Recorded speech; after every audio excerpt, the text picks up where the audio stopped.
stage of the Giro d'Italia. Heading back to Italy is the race. The world's second largest bike race, perhaps the best bike race in the world. It's certainly my favorite. Taking place in May every year, one of only three-week stage races. The Giro d'Italia, perhaps the purest bike race of all. A little bit more pure than the Tour de France. A little bit less of a media circus, but I digress. We're joining you today with 43K to go, and we've got one climb on today's stage. It's a Category 2 climb, and it's pretty hard. Hard enough to cause Egan Bernal, the Colombian national champion, to be dropped from the lead group here. Or I should say the main peloton. Now, we do have the Maglia Rosa group. So yeah, Egan Bernal here of Team Ineos Grenadiers, the Colombian national champion, has been shelled. Shelled, I tell you. Dropped from the lead group there. So that's a big deal. And let me get this a little higher. There we go. That's better. That's perfect. All right. So yeah, this constitutes fair use, by the way, folks. If you want to follow along yourself on a bigger screen with the Giro announcers, feel free. Maybe you want to listen to my commentary instead. We are coming at you live here. You can watch this on TNT Sports, HBO Max. I think Eurosport has separate coverage of this. I'm not totally sure. Let us know in the comments. And so we have the general classification candidates all out here out front, including our overall race leader right now of Uruguay. And a lot of pressure on that only 24-year-old rider there from Uruguay, wearing the Maglia Rosa, the leader jersey for the Giro d'Italia. So it's an exciting time of a little bit of high pressure for that Uruguayan rider. So we've got two teams in the front here. We've got both Team Movistar. They're looking like they're going to try to shake things up today, perhaps try to get a large enough group away. But we've got 5 minutes on the lead group here over the rest of the peloton. So we're expecting to see some big splits and to see some big time losses at the end of today's stage. It's entirely possible that Bernal will find himself losing minutes today, having not been able to stay in contact with this lead group. Excuse me. The lead group does include all of the GC candidate favorites. People like Jonas Vingegaard. I suspect Adam Yates is in there. No, did Adam Yates pull out? I'm not sure. But in any case, there is a 5-minute and growing gap here. So they've only got, let's see, are they on the descent now? But anyway, there's a lot of King of the Mountain points at stake here. I think they're still going uphill. It looks like they had a little respite here. Maybe a flatter section on the way up the climb. No, make the top. I'm not sure if they've summited yet. Jens Voigt's definitely downhill. Okay, they're descending now at 64 kilometers per hour. So yeah, there's a big gap there. And it'll definitely be in those riders' best interest to try to get across that gap. As today we do have an uphill finish, so there's going to be a lot of incentive in that lead group to get people up the road, and there's going to be a lot of incentive from the trailing group, which is back 5 minutes. And that group contains the Maglia Rosa, so the race leader will lose his jersey today most likely. This group will likely not be caught. Oh, geez. We got the Ciclamino jersey in the front group. Oh, this is a weird shakeup here. This is a weird shakeup. So the group that contains the Maglia Rosa actually is the chase group here. They are back over 5.5 minutes. So there's the 40K to go banner, which is what we tend to cover on the channel. So this one should be interesting.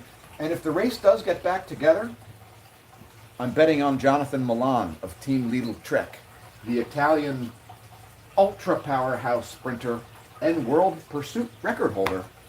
Um, Jonathan Milan's a pretty good bet. I know he can sprint uphill, so he's huge, but he's got a high power to weight ratio. But I'm not so sure that this is going to play out as expected here. I'm going to forecast a solo breakaway victory. I think somebody's going to cross the line by himself today. So, but a 5 minute and 40-second gap over only 40 kilometers, that's a big gap. So maybe there's nobody. Oh, we got Ciccone, we got the white jersey. Oh, okay, somebody's wearing the white jersey who's not the actual race leader. So the second best rider in the best young rider classification. The lead group contains Vingegaard, so I don't think they're going to be caught, folks. I think the Maglia Rosa is going to lose many minutes today, as it's nearly 6 minutes behind that leading group. So I'm going to leave this on for a minute. I just did my own ride here, so I've got to get some protein going. Be right back. It'll be like 5 minutes, and I'll be back to bring you more race coverage. In the meantime, press share, press like if you're new to the channel. Leave a comment, tell your friends and foes about us. Hit us up on social media. You can find links below the video. I'll link to our homepage, as well as our social media links and so on our homepage at smashomash.com. So we'll let that play. It's still going to constitute fair use as it's only a tiny portion of your screen. So again, be right back. We're just going to let that run with my lovely Cannondale Super 6 Evo in the foreground. So be right back, folks. Jeez. Coughing up a lung here. All right. Damn.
Fucking work right for me. What the fuck?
All right, folks, I apologize for that temporary aside. I just had to get some protein started because I've already ridden hard today. So, cheers.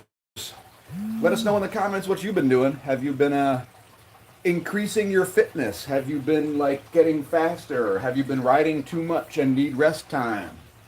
What have you been up to? Are you in the process of getting a bike fixed? Are you shopping for a bike? We want to know about your hardware and your software. So tell us about your training as well in the comments today. I would have done a 42 miler with some friends, but nope. Because it would have probably made me slower.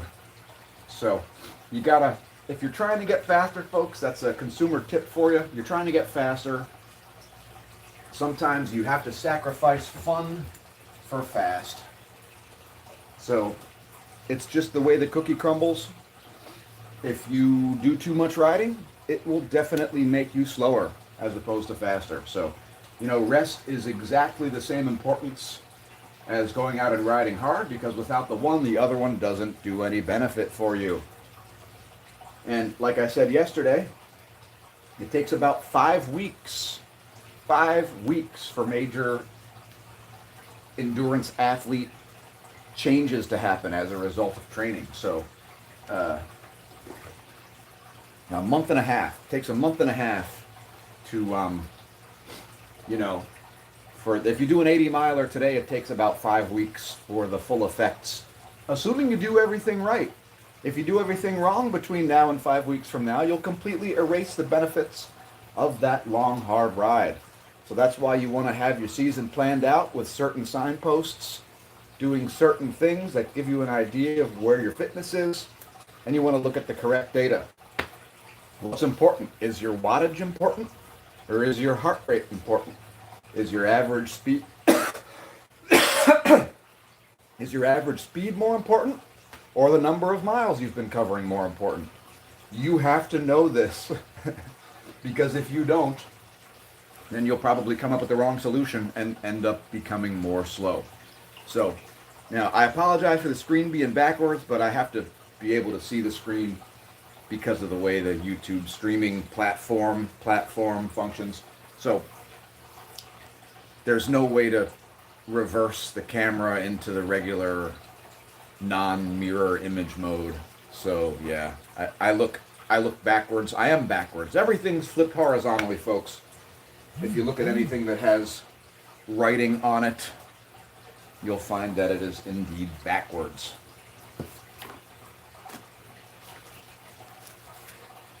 You see?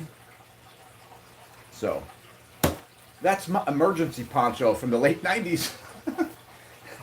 I think I used to carry that in my gear as if I was going to break down and need a tiny tent or something. So this is very interesting here. The chasing group here is now 4 minutes and 20 seconds behind the front of the race, which has Giulio Ciccone in it. That's a big deal. He rides for Legal Trek, one of the better Italian climbers. And then you've got another group almost 3 minutes back, which contains the race leader. So, all right. So now we are on another climb here. I think this is the little climb in the middle of the descent, with about 30.8 kilometers to go. And I'm just wondering if anybody's going to step on the gas here. Here's Egan Bernal trying to chase the Colombian national champion. He's been shelled from the lead group there, so that pace being set there by Movistar and Visma Lease bike a little bit too high for Bernal to be able to hang on. So Egan Bernal, the Colombian national champion, riding on the Ineos Grenadiers, formerly known as Team Sky. They are one of the highest powered teams in the race. Not sure if that's Filippo Ganna there, but if that's Filippo Ganna, that is a great wheel to pace him up the climb, because while Ganna is not known as a climber, he's a massive engine, and he can definitely turn out a lot of watts for a long time. So hopefully for Bernal, that is Ganna that is pulling him up. Also, when it flattens out throughout the lengthy descent here, Ghana is the correct guy to try to get him back. So I suspect it probably is Filippo Ghana there. Number 95, I believe it was. And here we have Derek G looking like he's got a puncture. Derek G, the Canadian national champion from Team Lidl Trek. So anyway, got to step away again here for a minute as I need to check on some things. I'll be right back. Don't go nowhere, but press the share button. Tell your friends and foes. Visit the links. Press like if you're new to the channel. Press subscribe, and I'll see you in a few minutes.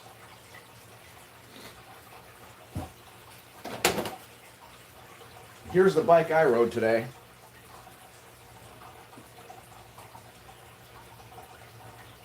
I'll show you that later. I'll show you that at a later time.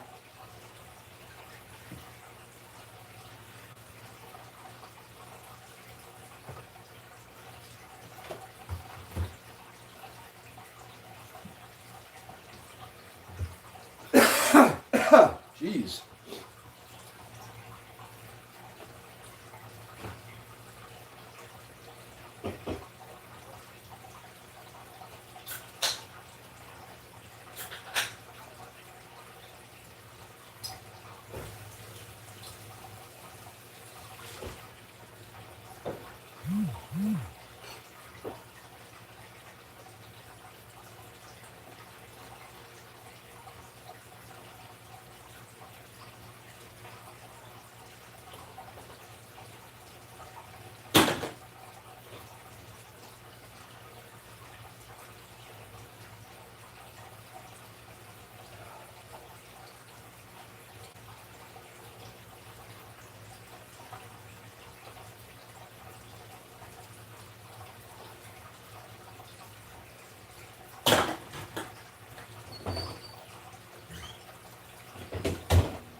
All right, 27.7 kilometers to go here for the race leaders.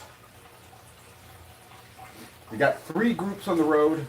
One's got a 4.5 minute lead, 4 minutes and 24 seconds. The other one's got 7.5 minutes in arrears to that lead group. So, as was expected, that Category 2 climb split the field into 3 significant groups. And here's the front of the race.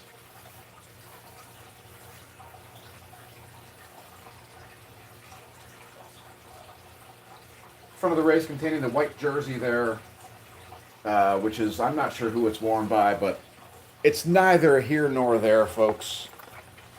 Since that jersey isn't even the real white jersey holder, that rider is actually in second place in the young rider competition, because the race leader is under 25.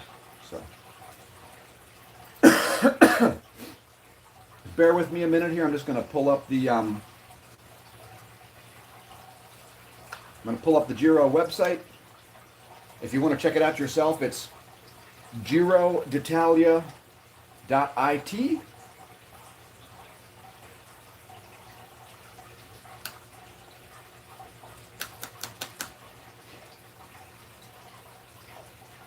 And I'm not sure if my device is going to function or not. Come on then. There we go. This one does run Linux, so that's usually a good sign. All right, so the lead group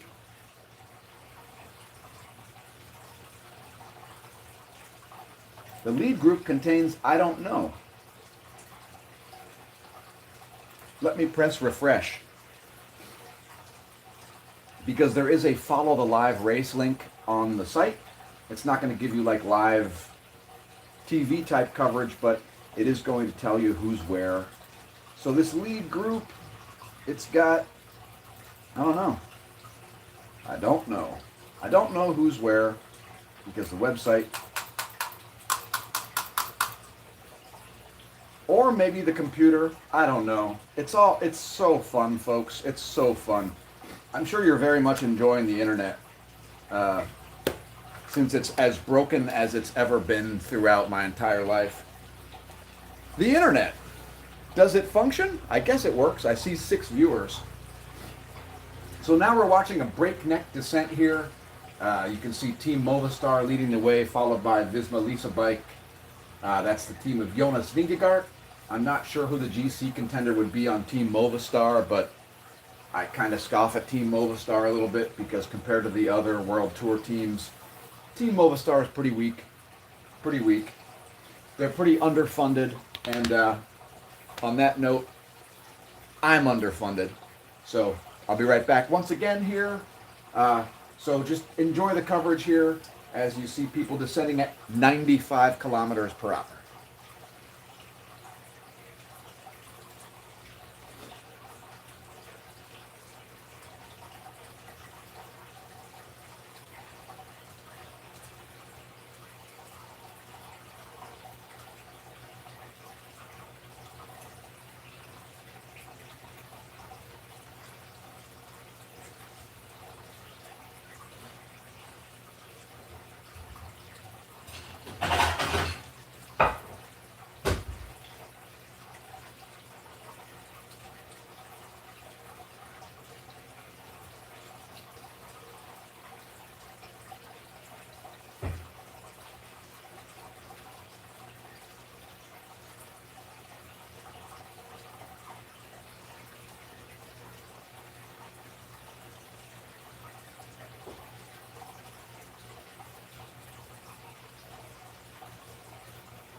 All right, one more pro cycling tip here.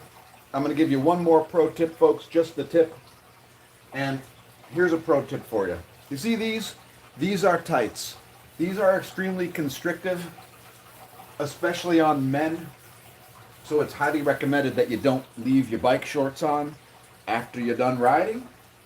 So peak performance equals get rid of the bike shorts as quickly as possible. Now, since I just got home from the ride, my ride was timed to get back when they had about 40K to go. So being a time trial specialist, that was pretty easy to do because we can predict how fast they'll be going, how fast we'll be going, how fast many things will be going. Because that's what it's all about, baby. Being able to forecast the future and plan for the future by being fast in the present. So I'm gonna head up to the Smash studio here. I'm gonna change out the clothes, at least some of them, because this is less than comfortable and less than optimal. So give me another 5 minutes, and I'll be back for the final 20 kilometers, maybe the final 18 kilometers.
I'll be right back, folks. Be right back.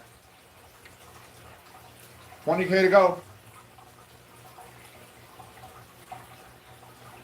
And look at that. The Molly Rosa is now 8.5 minutes off.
Yeah, so the Maglia Rosa here is getting further and further away. It's a bad day for Uruguay cycling, but nonetheless, still a great Giro for the Uruguayan rider to have ever seen the Maglia Rosa on his own shoulders. So the Bernal group is making it back to the front group here. That's pretty good. They've only got an 18-second gap now.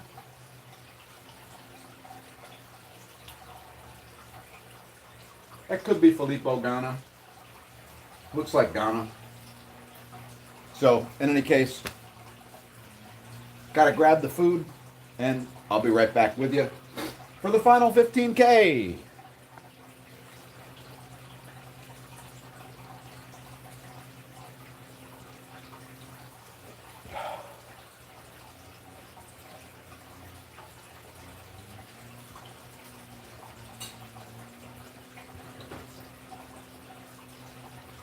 By the way, if you're wondering what my post-ride food was today, my post-ride food is 3 eggs fried with shredded Colby Jack.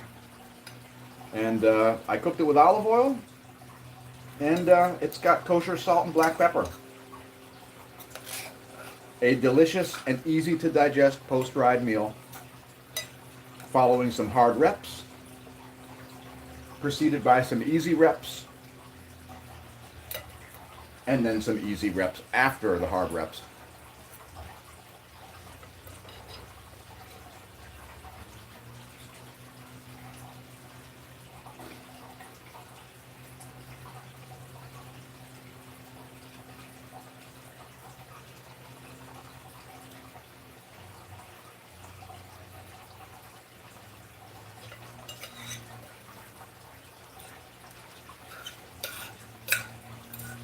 So the Bernal group has now reintegrated with the front of the race.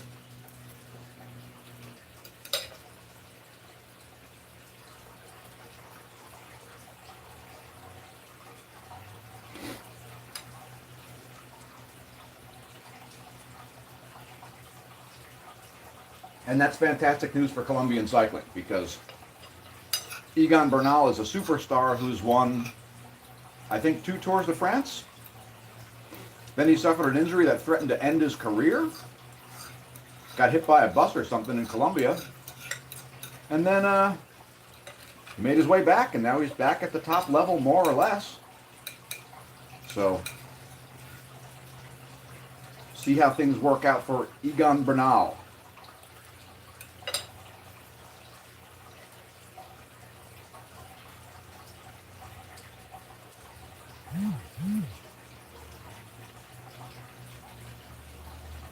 As you can see, this front group is pushing at absolutely full gas here. So there is no way the Maglia Rosa can catch up with 15K to go in an 8-minute and 41-second gap. He can say goodbye to the jersey, but at this point, he's probably already trying to conserve energy.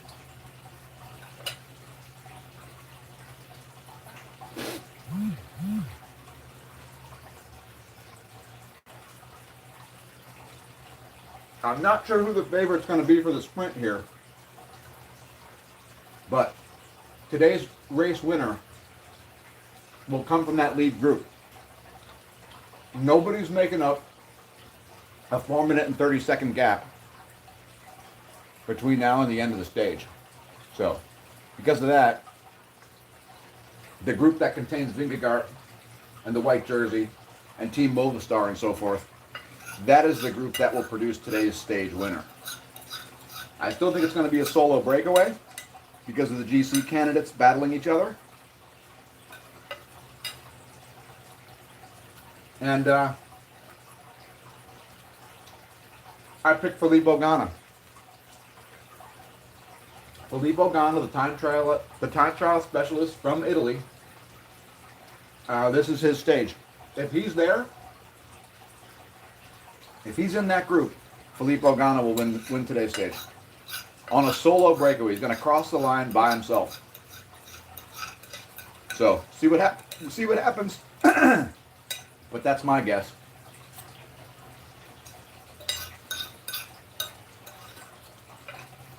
And once again, I finished the post-ride food, so I'll be right back.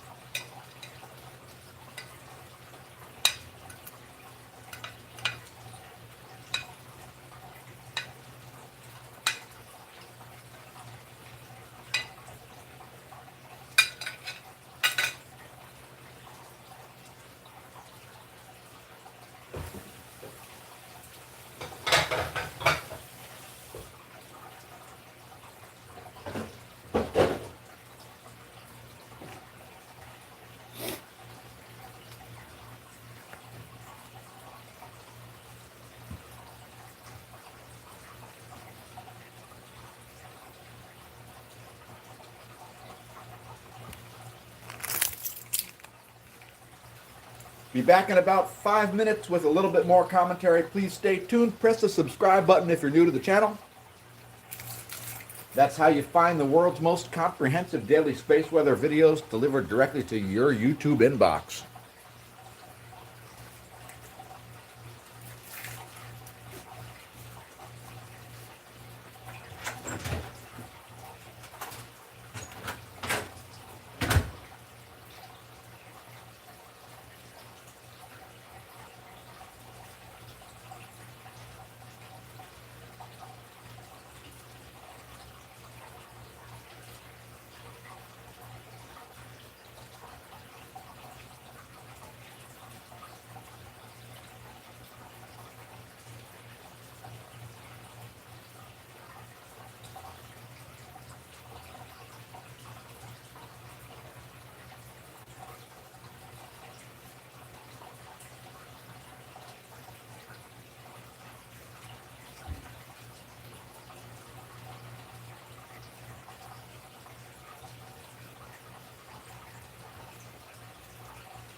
So that's your sprint point, the Red Bull kilometer, which is part of the Ciclamino jersey competition. And of course, somebody taking exception to some of the tactics here, or perhaps the strategy. I don't know if they're trying to block. Oh, geez. Somebody might run into problems with that. I think that's Jonas Vingegaard there, swerving back and forth. Vingegaard doing a pathetic job of holding his line on that sprint. So I don't know what that was all about, but he drifted way to the left and then way to the right. And frankly, he interfered with the sprint. So I didn't like it. I didn't like it at all. Don't be surprised to see a fine levied for that pathetic swerving line. Jan Christian was not particularly happy about that. He was I think he was complaining to Vingegaard about it, and it was definitely a colossal screw-up by the Danish rider and multiple-time Tour de France victor, Jonas Vingegaard. All right, so now we got Vingegaard and Victor Campenaerts making their way to the front, it looks like here. This group also contains Giulio Pellizzari and Giulio Ciccone. So some some fast finishers there, lining up for first, second, and third for that Red Bull kilometer. Yeah, so here's Robbie McEwen, by the way, and he's going to describe the run-in. He's showing the run-in for the final. There's the run-in to the final, folks. And this matters because it gets very technical. You know, you're going 30 plus miles an hour on a bicycle. You've got to know where the turns are and so on. Plus, this is a steepening finish, so it gets steeper and steeper uphill as you approach the finish line. So that's going to play into things too. And we'll be watching it play out here, along with my commentary in just a couple of minutes. So BRB.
All right, folks, now is your opportunity to do as I do and yell, linguini, ravioli. Now, I've done this in a bike race.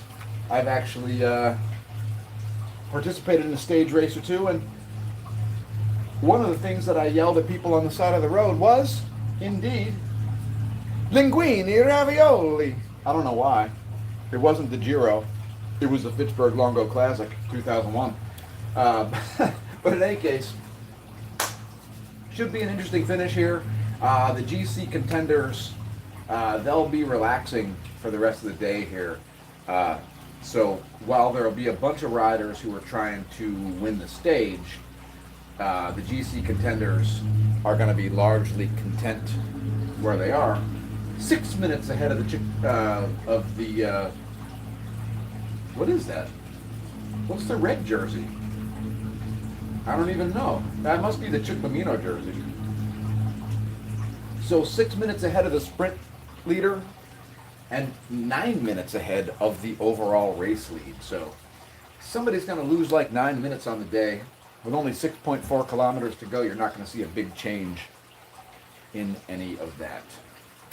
So Movistar is still here driving the front.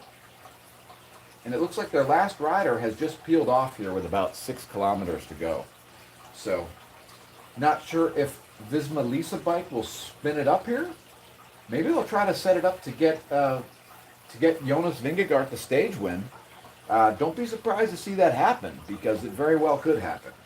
Also, Victor Campenaerts could figure into this final because he's a pretty fast finisher. Now, normally he's a breakaway artist, but if you got Victor Campenaerts in your breakaway, he's not going to be your favorite person to sprint against, because he's won a couple of races throughout his career.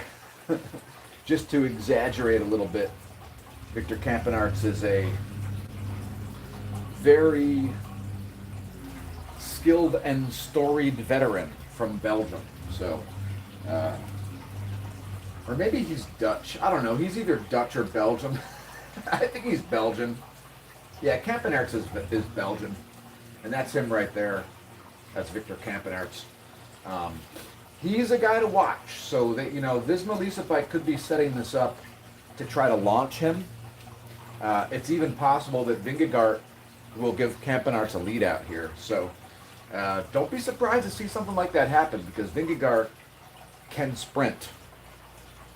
If you think Jonas Vingegaard is like a pure climber where he's only good at going uphill, think again. The Danish Tour de France, multiple-time Tour de France champion, is quite formidable in all of the disciplines of cycling, including sprints and time trials. He is a great all-arounder, and he's one of the best of all time, because having beaten Tadej Pogačar in the Tour de France and having been the chief rival for Pogačar for years, it's, if you take Pogačar away, Vingegaard is so good that he might look like the best of all time. That's how good Pogačar is, and how good Vingegaard is, and how obvious it is that these riders are that good. Yeah, better than Eddie Merckx, folks.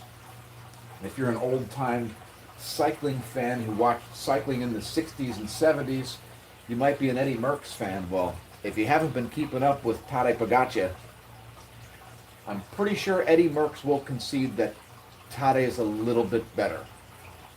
All right, we're down to 4 kilometers to go here, and it's going to only get faster and faster. However, the last 3 kilometers, as noted here on this course map, get increasingly steeper.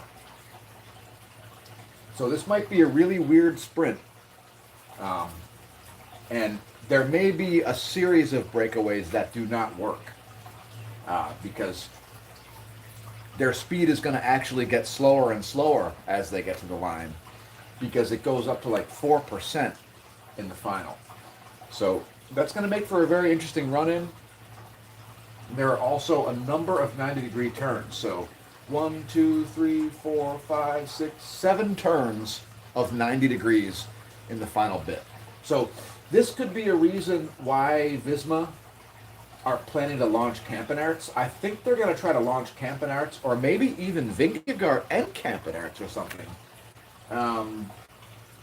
But something's going on here at the front.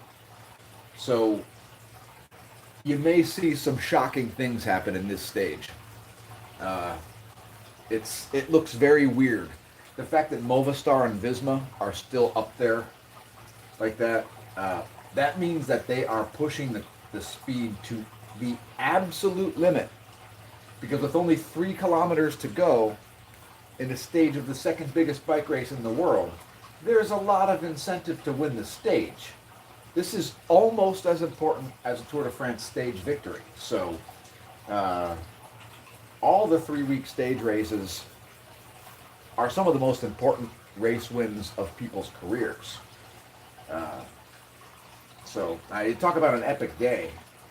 This has been an epic day.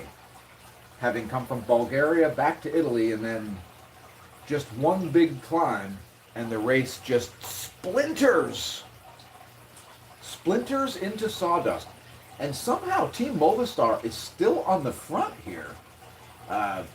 Making some sketchy moves, I think. But, all right, we've got some road narrowing going on. But they handled it well, so at least that didn't cause any issues with that leading group. So Movistar spinning it up here with only 2.4 kilometers to go. Team Movistar here, obviously they're setting it up for, is that Vlasov? I'm not sure who that is, but they have a rider with a national champion jersey on there. Is that the Russian national champion? Looks like the Russian. There's a lot of chatter. Somebody's talking to the radio here. So clearly Movistar is trying to put their stamp of authority on this. So we've got 4 of their riders right here in the front. Now we see a surge by Trek and Derek G. Here's Derek G creating a second pace line, challenging the pace line of Movistar and half-wheeling them. And here comes an attack. Finally an attack here coming up the left side. Things must have slowed down there. And Jan Christian said, I've seen enough of this nonsense. The Swiss rider here from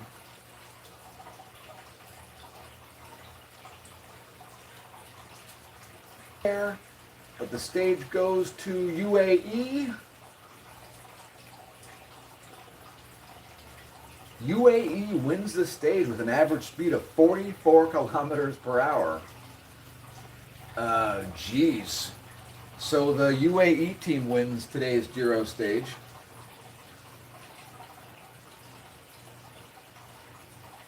Can anybody tell me what country?